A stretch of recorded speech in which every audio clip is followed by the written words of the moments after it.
La obra que culmina el románico en la península ibérica es la Catedral de Santiago de Compostela.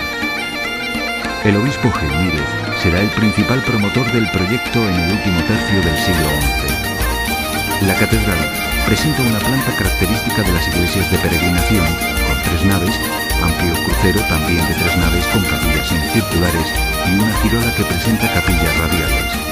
Sobre las naves laterales y las del transepto corre una tribuna que contrarresta el empuje de las bóvedas de cañón de la nave central, permitiendo crear un espacio en el que los peregrinos podrían asistir al culto. Estas tribunas se cubren con bóvedas de cuarto de esfera. La elevada nave central se cubre con bóveda de cañón y tiene casi 22 metros de altura, apoyándose en pilares de base cuadrada y circular que se alternan. Sobre el transepto se eleva un gran cimborrio.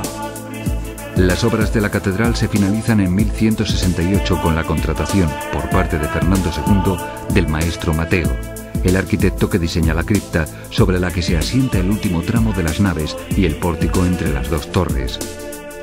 La cripta servirá para salvar el desnivel del terreno y sobre ella se alza la gran fachada occidental, tras la que se encuentra el famoso Pórtico de la Gloria.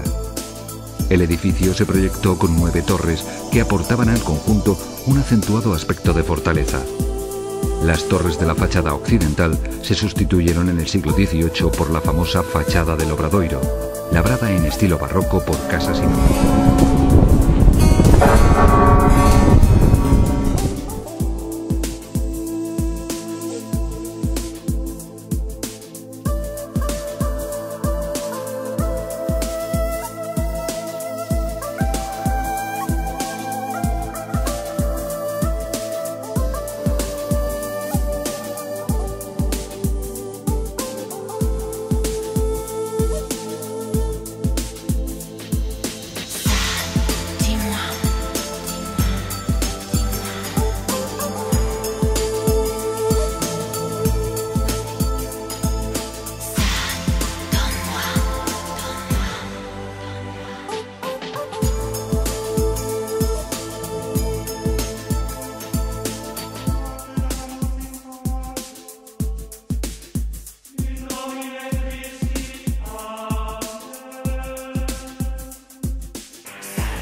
Qu'est-ce que tu veux chercher?